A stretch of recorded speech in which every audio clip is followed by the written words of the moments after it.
It was 75 degrees and sunny today, meaning Syracuse is warming up just in time for spring break. And a major explosion leaves 9 firefighters injured in Seattle. And we have full coverage on the winners and losers last night on the road to the White House. And will the warmer temperatures hold up? Find out in my full 5-day forecast. Citrus TV News starts right now.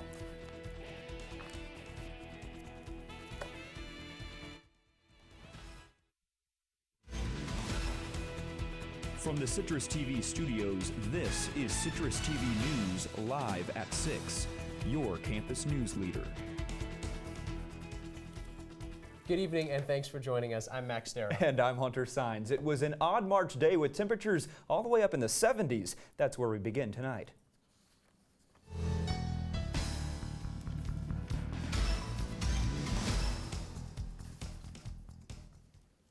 We had an unseasonably warm day in Syracuse today. At 9 this morning, it was 65 degrees, and currently we're at 71 degrees. Today marked the 7th earliest date on record to hit 70 degrees. The average date in Syracuse for a 70-degree day is April 6th. Later in the show, Citrus TV weather anchor Nick Ross will tell us how long we can expect this nice weather to last. The Syracuse men's basketball team is gonna have to wait until Sunday to find out if they make the big dance this year. After losing to Pitt in their first game of the ACC tournament, the Orange may be NIT bound. Hughes mounted a comeback late but came up short in 72-71 in the end. To make matters worse, this is Syracuse's third loss this year to Pitt, its former Big East rival. Citrus TV's sports reporter Tim Langlois will be live from Washington, D.C. with game analysis later on in the show. On Monday, the 2015 Tully Award winner came to Syracuse to share her experiences with students. She has such a remarkable story, and our own Noah Wolf had a chance to hear it. Noah? 2 years ago, AP correspondent Kathy Gannon was reporting in Afghanistan with her close friend and photographer Anya Niedringhaus when tragedy struck. The pair was ruthlessly gunned down by an Afghan police officer. The attack killed Anya and left Gannon with severe physical and mental trauma. Recently, I had the chance to sit down with her and hear her story. I'm putting it to record, and then I'm gonna run out. Okay, can you show me the shot real quick? Oh yeah, I forgot I could do that. You good? Okay, yeah, that's on the right? Yeah. Sorry about that, some technical difficulties. It was truly an inspirational story. See the rest of the interview on CitrusTV.net. All right, and coming up after the break, North Korea announces new advancements in their nuclear weapons program. And attacks in Israel continue.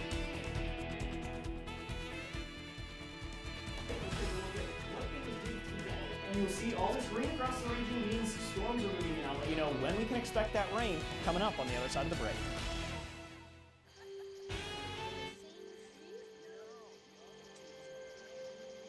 Psst, they're coming. Places, everybody. Light check. 1, 2, 1, 2. Everything looks good on our end. And lights. Come alive with the forest. Visit discovertheforest.org to find a forest near you.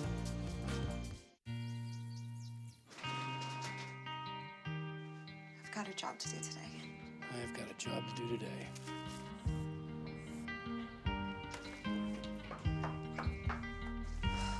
Have a good first day at work, Mom.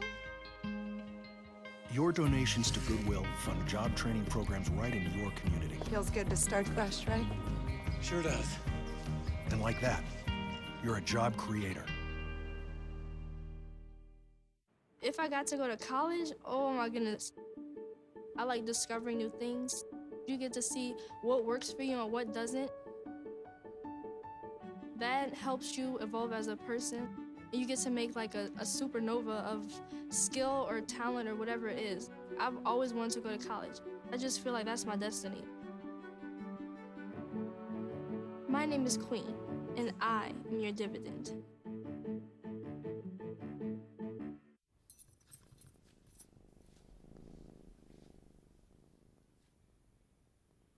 There's a shelter pet who wants to meet you. Meet one today. Visit theshelterpetproject.org. Adopt. If you want to be a parent, it doesn't matter how you play or even what you wear. You just need to be there. Thousands of teens in foster care don't need perfection. They just need you.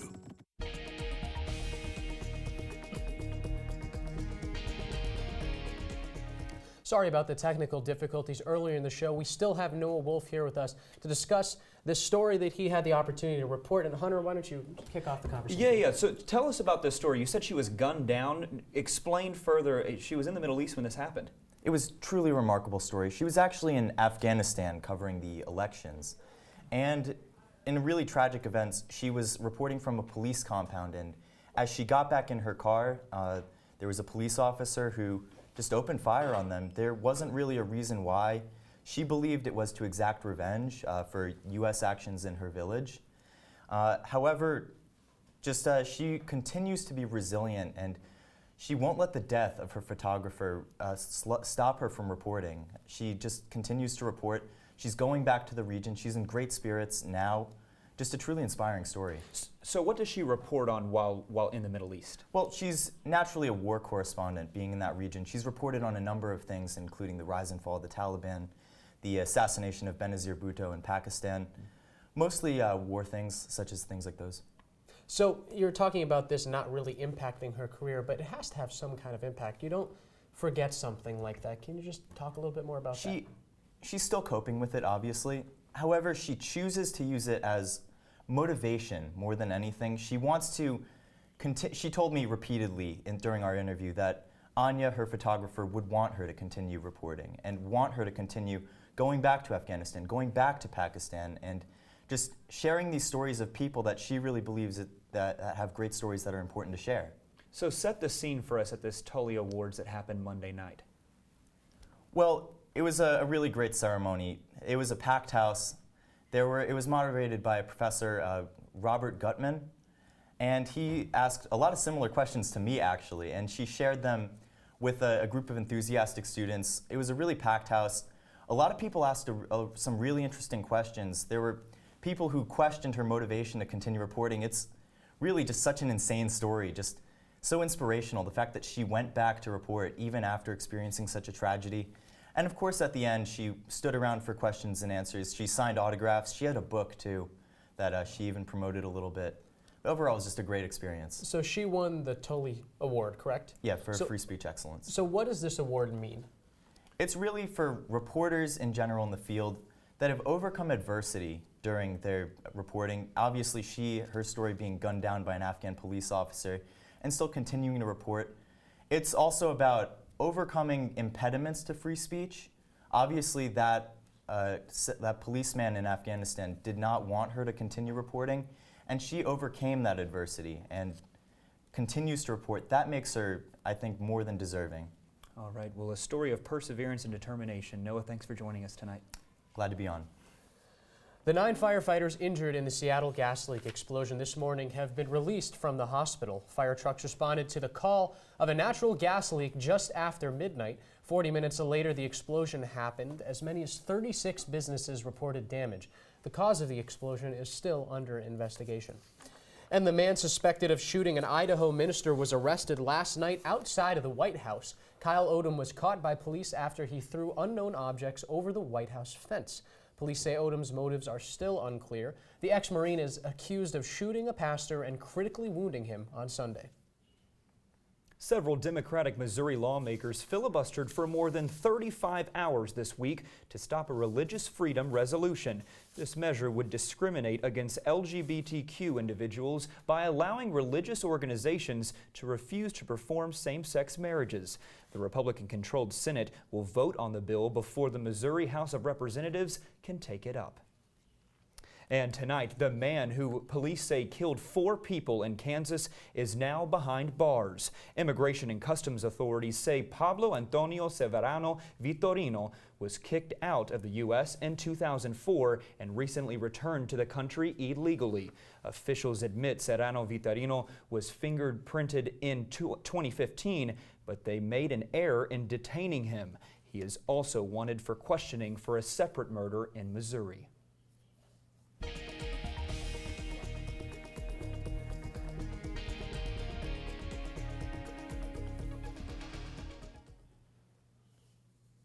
more attacks in Israel this morning. 3 people are dead after attacks in Jerusalem and the West Bank. Israeli police say 2 Palestinian men were shot and killed by police after opening fire on a bus in Jerusalem. Another Palestinian man was killed after trying to stab soldiers near a checkpoint outside of the West Bank. Vice President Joe Biden was meeting with the former Israeli president only 1 mile away when the attacks occurred. And officials are now saying the driver that killed a Boston Marathon bombing survivor and her college roommate in Dubai over the weekend was intoxicated. Prosecutors say Victoria McGrath died when the driver of a Ferrari mounted a curb, split in two, and burst into flames. Police say all 4 passengers in the 2-seater vehicle were drinking alcohol and were thrown from the car. Iran test-fired 2 ballistic missiles today with the phrase "Israel must be wiped out" written on them in Hebrew. This show of force comes from the Islamic Republic as U.S. Vice President Joe Biden visited Israel and shortly after the implementation of a nuclear deal with world powers. Biden issued a strong warning while in the country to Iranians condemning the act. And in North Korea, Kim Jong-un says scientists in his country have developed nuclear warheads that can also fit on ballistic missiles. But experts do have their doubts because the images alone cannot verify the claim. North Korea has become increasingly more aggressive after the UN imposed tough sanctions for conducting its 4th nuclear test this year and for launching a satellite.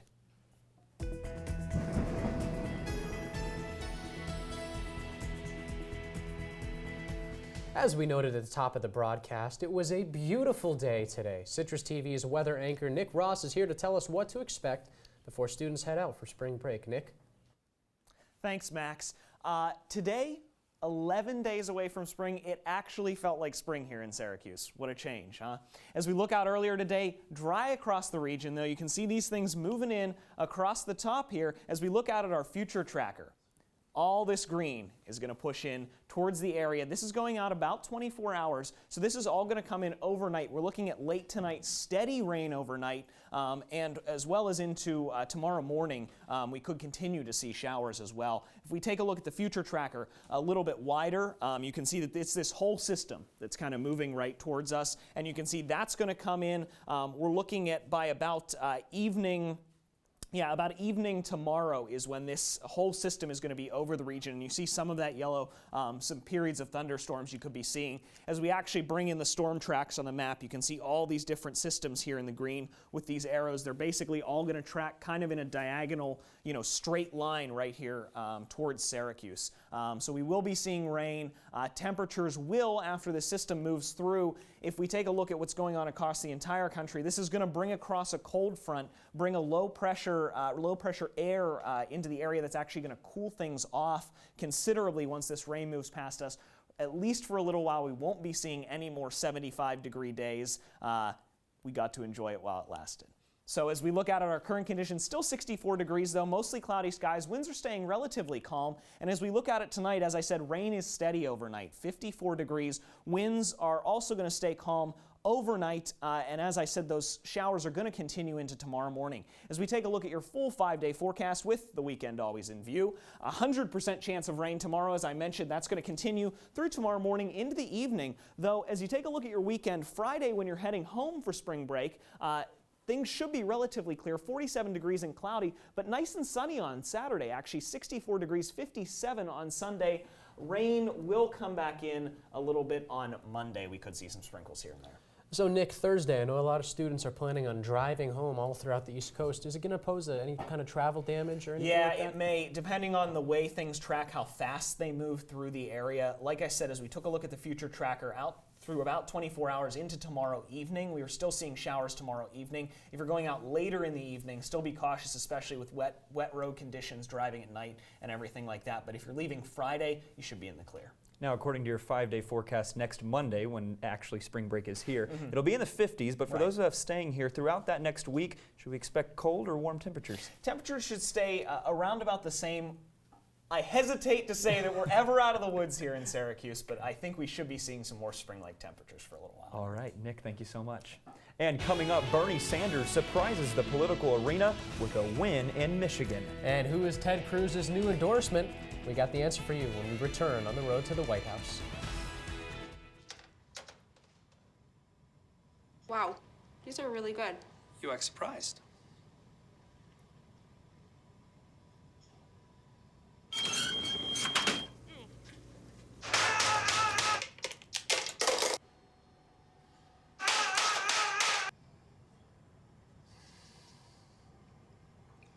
Practice makes perfect. You don't have to be perfect to be a perfect parent. There are thousands of teens in foster care who don't need perfection. They need you. Don't look at me. Your hair's a bit frizzy today. Oh, you should pick that up. Oh, you're such a dork. Loser. Here, let me help you with that. Oops. Every day, kids witness bullying. Oh, look. Your crush is looking at you. Poor you.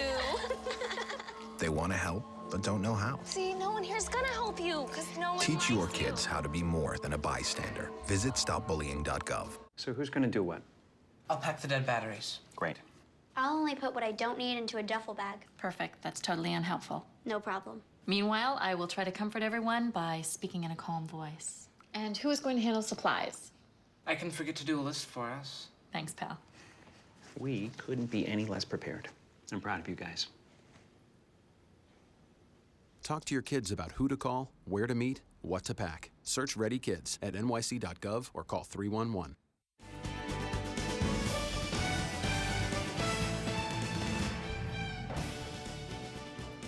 Despite nearly all projections, Michigan voters are feeling the burn. Bernie Sanders won the Michigan primary yesterday in what some are considering the biggest upset of primary season thus far. Early polls showed Hillary Clinton as the clear favorite, but Sanders took the slight majority in Tuesday's contest. Clinton still maintains a comfortable lead with delegates, however. But I just want to take this opportunity to thank the people of Michigan who kind of repudiated the polls that had us 20, 25 points down a few days ago, who repudiated the pundits who said that Bernie Sanders was not going anywhere. And on the Republican side, Marco Rubio's disappointing showing in the primary season continued on Tuesday when he failed to register a single delegate. This comes just days before the primary in his home state of Florida. Some are calling for him to suspend his campaign, but no signs point to him slowing up. Donald Trump followed a disappointing Saturday with a strong showing on Tuesday. He won Michigan and Mississippi, the night's major delegate states, and those two victories come after week-long attacks from Republican Party elites. Here's what he had to say. This weather, this is why people live in Florida. He said he can be more presidential than anybody.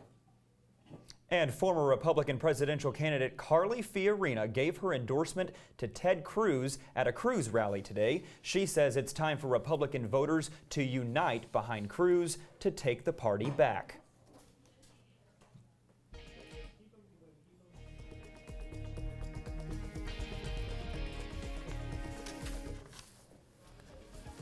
Coffee giant Starbucks recalled 2 food products yesterday for precautionary measures. The breakfast sandwich with sausage, egg, and cheese may be contaminated with listeria, and a fruit and cheese box is being recalled due to unlisted allergens. Progressive Gourmet Incorporated makes the sandwich that's been sold in Arkansas, Oklahoma, and Texas. The company recalled their food after listeria was found in their manufacturing facility. No illnesses have been reported. America's hospitals have been deemed the germiest according to 2 separate reports. According to Consumer Reports, 1/3 of hospitals received low scores on how well they prevent infections and superbugs. Flagship teaching hospitals made the list, including the Cleveland Clinic and Harvard Medical School. The CDC says doctors, nurses, and hospital administrators need to be the first line of defense to prevent germs from spreading. Carly, hope you can top that one. Coming up in sports, Syracuse basketball down in the nation's capital for the ACC tournament taking on Pittsburgh, and that one really came down to the wire. We'll check in with Tim Langleis, who's in Washington, D.C., to talk about what happened. Stay with us.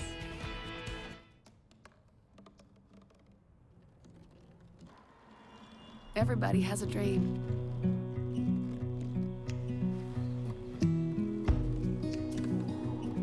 Mine was to see the ocean. And with a little help, I made it.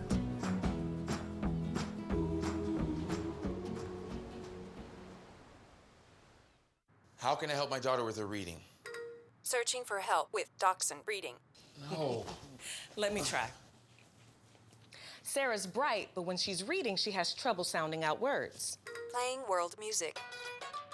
What? I give up. Wait, I was trying to show you how Sarah feels every day. Frustrating, isn't it? Redirecting to understood.org. Join parents and experts at understood.org, a free online resource about learning and attention issues to help your child thrive.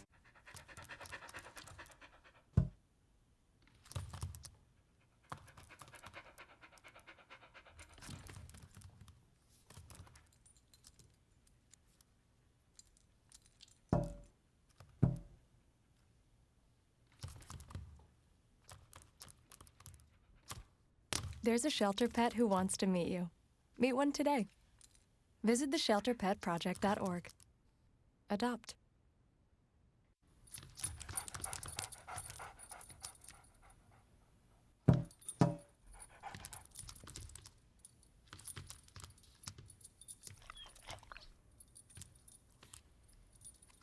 There's a shelter pet who wants to meet you. Meet one today. Visit theshelterpetproject.org. Adopt.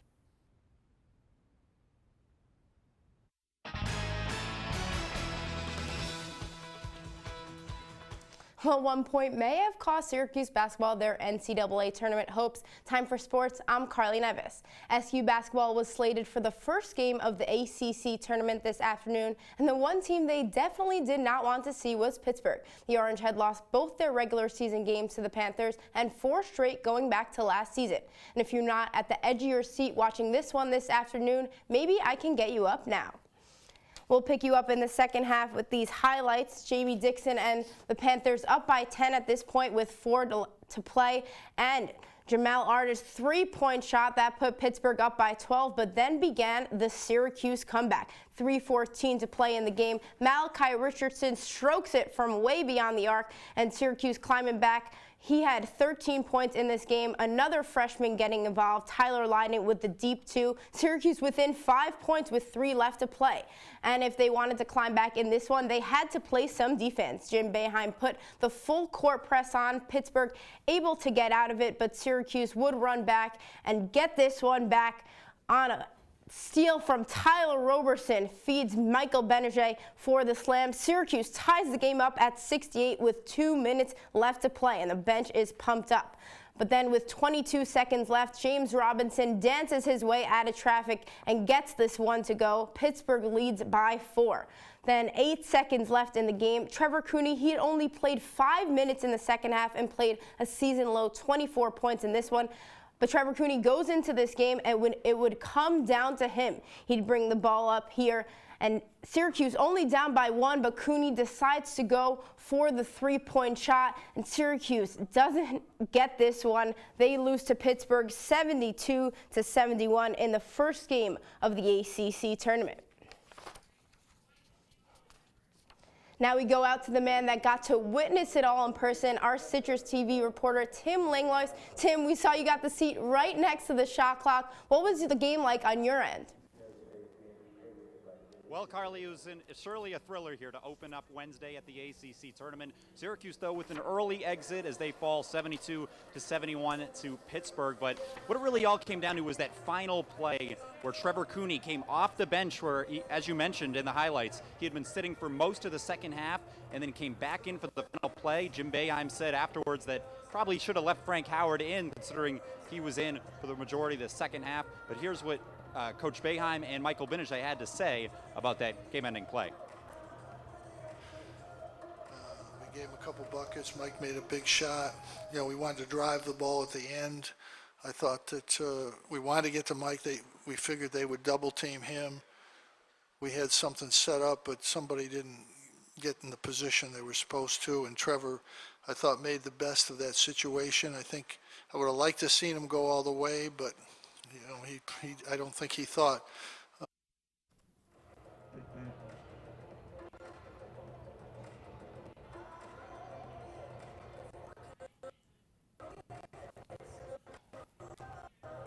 And it really was was a tough one for Syracuse at the end. Now they'll have to play the waiting as Selection Sunday happens this Sunday at 6 p.m. They're one and done in the ACC tournament. As you can see behind me, well, they were warming up just a moment ago. Got 2 more games tonight. ACC tournament ends on Saturday. Reporting at Verizon Center in Washington, D.C., I'm Tim Langlois, CitrusTV Sports. Well, thanks, Tim. Definitely got to see what happens on Selection Sunday. Have a safe trip back to Syracuse. And while Pittsburgh took care of Syracuse in the first game, but there was a full slate of games today in D.C. It came down to the wire with Duke and NC State. Duke able to pull that one out 92-89. Anthony Barber did lead all scorers for the Wolfpack with 29 points, but Brandon Ingram and Luke Kennard had 22 points to lift Duke to the win. And then tonight, Georgia Tech versus Clemson at 7 p.m. Georgia Tech has won 5 of their last 6 since they lost to Clemson on February 13th, and they actually beat the Tigers when they came to town on the 23rd. And the last game of the day, Florida State takes on Virginia Tech in the nightcap at 9 p.m. All right, so Carly, let's talk about this. What are the odds that we still get into the NCAA tournament? Well, Hunter, you really, as an Orange fan, you rooted for Syracuse today because you thought, hey, they beat Pittsburgh and then they're in. But now, you don't know because you look at the resume. Syracuse beat Texas A&M and Connecticut in the beginning of the season when they played in the Bahamas. Then they got that good win over Duke. But that's really those crucial wins on the resume beside from that. But as my colleague JP Chunga was telling me, there's a lot of decent average teams that make the NCAA tournament. It's going to be really interesting what happens. If Syracuse does make the tournament, they'll probably be a 10 or 11 seed and maybe have to play that play-in game to get in. But still up in the air, and this one could have really sealed it. Now you got to wait and see till Sunday. So it's far out, but do you have a tournament winner? You know, there's so many things in college basketball you can never pinpoint, really. North Carolina, I think, from the ACC has a good chance to go. Maryland played really well this season, but not Syracuse, definitely not, even if they make the tournament. Well, Carly, thank you so much for being with us tonight. And taking a look at what's coming up on OTN at 6:30, you got On the Bench, 7 o'clock. Take some entertainment news with Syracuse Unpeeled, and 7:30, CitrusTV Noticias kicks off. Bear knows that the right fit means everything, especially when it comes to car seats. Oh, really? I just did what any bear would do. So know for sure that your child is in the right car seat for their age and size. I like it. To learn more, visit safercar.gov/the-right-seat. Oh, hello there. Oh, where's that bear? I grew up in the housing projects of Cleveland. I didn't even know that life could be any better than it was. Education for me has been a way to get away from the agony of what was normal life. I want to be able to impact the community, not just look back on where I came from, but to reach back to where I came from and pull some people up with me. My name is David, and I am your dividend.